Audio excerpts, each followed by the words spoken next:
Hey mon bon ami, si tu veux soutenir la chaîne, je t'invite à le faire gratuitement sur YouTube.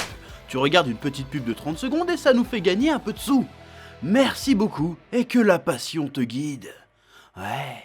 Salutations tête de naze et bienvenue dans cette petite review de l'épisode 14 de la saison 3 d'SNK, ou l'épisode 3 partie 2 d'SNK, non, épisode 2.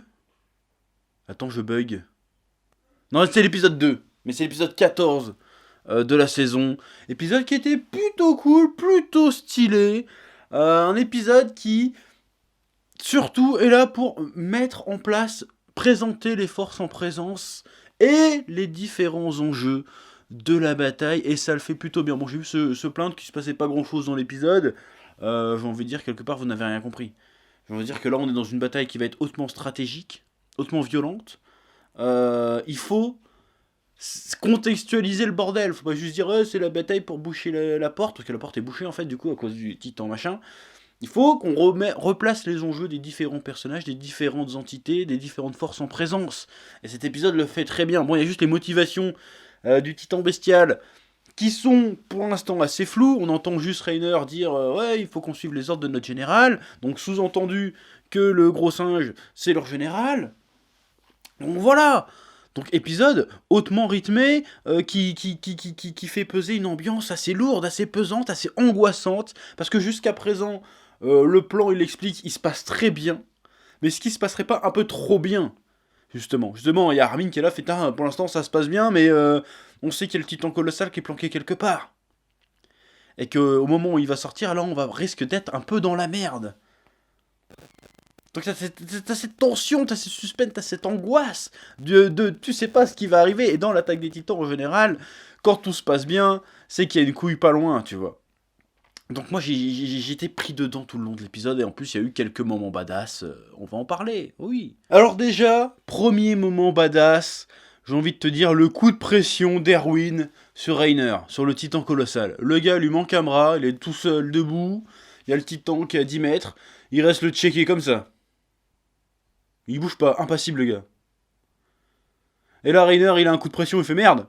Je me suis fait avoir, je me suis fait eu, je me suis fait piéger.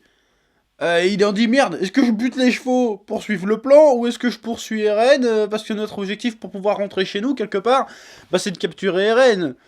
Donc qu'est-ce que je vais faire? Est-ce qu'il aurait pu prendre 5 secondes pour mettre une taloche à Erwin et le finir, tu vois, mais il restait la merde. Coup de pression. Parce que au moment où Erwin le regarde, il sait, dans ses yeux, fait je t'ai niqué. Tu vas faire quoi? Tu vas faire quoi, bâtard? Vas-y, viens, bâtard, tu vas voir ce qu'on t'a réservé. Et il fait bon, bah tant pis, foutu pour foutu, je vais poursuivre Eren quand même. J'ai trouvé cette scène putain de classe. Erwin, voilà, le GOAT, j'ai envie de te dire. Le meilleur. Franchement, badass. Franchement, extrêmement badass. Et pourtant, le gars, en termes de combat, il est nul, parce qu'il lui manque un bras, pas chocolat, tu vois, mais il est là. Il est là quand même, et il en impose pas le regard, par la stratégie. Bon, j'ai aimé le passage aussi où il a son petit moment introspectif. Genre, je suis là, l'ultime bataille de l'humanité, j'envoie des hommes au casse-pipe. Mais toute ma carrière, j'ai fait que ça, en fait. J'ai donné de l'espoir aux hommes, alors que j'en ai pas moi-même, finalement. J'en ai pas moi-même, mais je dois leur faire croire qu'il y a de l'espoir, je les envoie se faire dégommer. J'ai bâti ma carrière et ma réputation, ma légende quelque part sur un tas de cadavres. Et tout ça pourquoi finalement? Juste parce que j'ai envie de connaître la vérité sur ce monde, c'est même pas qu'il veut libérer l'humanité, parce que finalement, il le dit, que ça réussisse ou que ça échoue, faut que je vois ce qu'il y a dans cette cave pour connaître la vérité sur ce monde. Et ça c'est super intéressant pour le personnage et pour ce qui va découler de cet arc. Faudra mettre ça en perspective quand tu auras vu tout l'arc. Parce que c'est très intelligent, c'est très bien fait, c'est très pertinent. Et ça approfondit vraiment le personnage et ses motivations. Et encore une fois, on est dans ce délire de tout n'est pas blanc ou noir. Le gars, c'est pas un héros en fait. Il veut pas être un héros, tout ce qu'il veut, c'est. Il sert ses intérêts. Il est un peu égoïste dans le délire. Alors certes, dans sa quête égoïste, il sauve l'humanité, il produit du titan, et tout ce que tu veux. Mais avant tout, ce qu'il veut, c'est putain que moi et mon père, on n'ait pas dit des conneries et qu'on ait vraiment raison, qu'on veut connaître la réalité sur ce monde. Voilà, ça c'est pas mal. Ça j'ai bien aimé. Et puis surtout ce regard, genre. Bah, je le fais très bien, t'as vu? Voilà. C'était stylé. C'était stylé. Ensuite, bien évidemment, il y a eu le duel Eren versus Reiner, qui est la 2e ou 3e confrontation des deux personnages en titan. qui est très intéressante et très intense. Parce que moi, le passage où Eren il met des gros marrons dans la gueule à Reiner, il fait hey, tu crois qu'on est où ici, gros? On est chez nous, mon gars, on est chez nous! T'as voulu prendre ma ville et faire prendre ma ville, on est sur le rinté ici, qu'est-ce qu'il y a? On va te défoncer ta mère, nous! Ça, j'ai bien aimé, c'était très esprit shonen. Très intense, très émotionnel. Parce que tu vois que le gars, il a du vécu ici. Toi, c'est ironique, hein, je te pète la gueule là où t'as détruit ma vie, fils de pute. Et il lui défonce la tronche. J'ai bien aimé la symbolique du genre que le masque de Reiner se brise sous les coups des reines.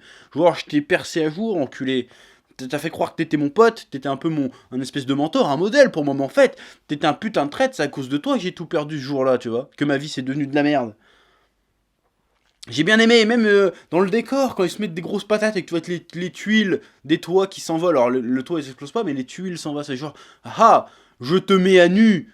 Hein, on met tout ce qu'on a à nous dire sur la table. Là maintenant c'est l'ultime combat. On se fout sur la gueule une bonne fois pour toutes. On règle nos différends.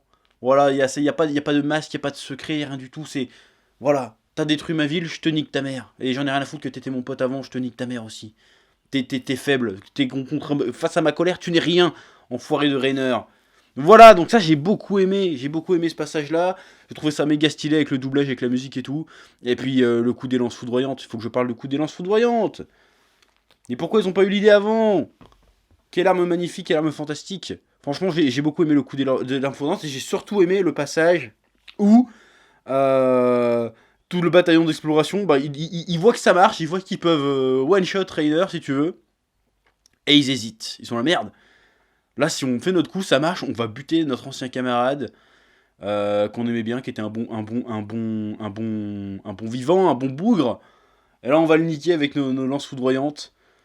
Voilà, j'ai bien aimé ce petit. Oui, bon, on est en guerre, mais on reste humain quand même, même s'il nous a trahis, même si c'est à cause de lui que l'humanité est dans la dèche et qu'il y a eu tant de morts.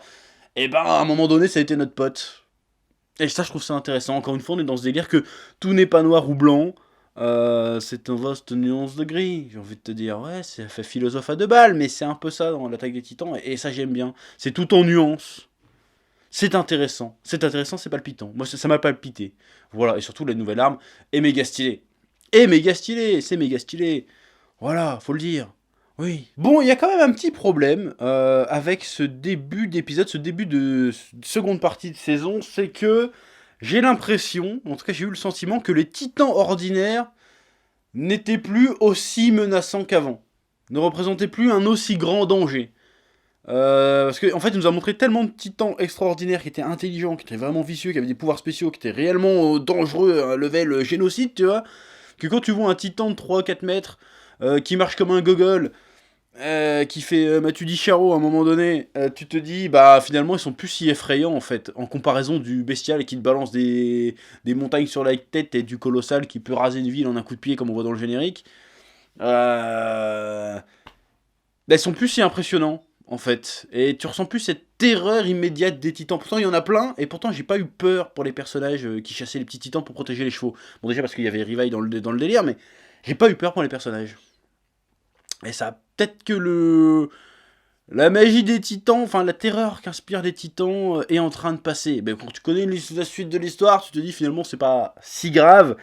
Mais dans le moment présent, même si on ressent une certaine tension dans le truc, bah juste des petits titans comme ça, bah ça m'a pas sorti du truc, mais j'en avais un peu rien à foutre. Genre, oui, bah, c'est des petits titans, ils vont s'en sortir, tu vois. J'ai pas le côté, oh, ils vont galérer. Parce que bah, de fait, ils galèrent pas contre les petits titans en fait. Ils le disent eux-mêmes, oh, c'est du menu fretin, tu vois. Donc voilà, c'est peut-être ça le petit truc à reprocher à l'épisode, mais à part ça, c'était franchement un bon épisode qui se termine sur un suspense de bâtard. Tu te dis, putain, Rainer, il est mort ou il est pas mort? Ils l'ont tué, ils l'ont pas tué. Le titan colossal, il va se planter, il va pas se planter. Mais où est donc Ornicar? Que va-t-il se passer? Il reste un putain de suspense, et il y a surtout cette putain de cave. On a envie d'y aller dans cette cave, dans ce sous-sol.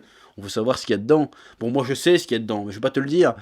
Parce que ça va être ouf, tu vas voir le truc, ça va faire non, sans déconner. Voilà, bon, je vais pas encore faire un coup de t'es pas prêt. Mais t'es pas prêt, voilà, donc très bon épisode. Et franchement, voilà, vivement le prochain. Parce que je sais plus trop comment ça va se passer, mais je sais que ça va être ouf. Voilà, donc j'ai beaucoup aimé cet épisode, encore une fois. L'opening est très bien, l'ending est très bien aussi. Je sais plus si j'en avais parlé dans la dernière review. Donc voilà, l'Attaque des Titans, saison 3, partie 2, est pour l'instant plus que validée. Voilà, donc je te laisse comme d'habitude mettre un petit commentaire ce que tu as pensé de l'épisode, ce que tu as pensé de cette petite review, de partager, mettre un like, et de t'abonner. Et moi je te dis à bientôt pour de nouvelles aventures spatulesques. Voilà, titanesques même, j'ai envie de te dire. Et que la passion te guide. Ouais. Eh oh, tu vas pas te barrer comme ça, hein? Tu vas laisser un pouce bleu?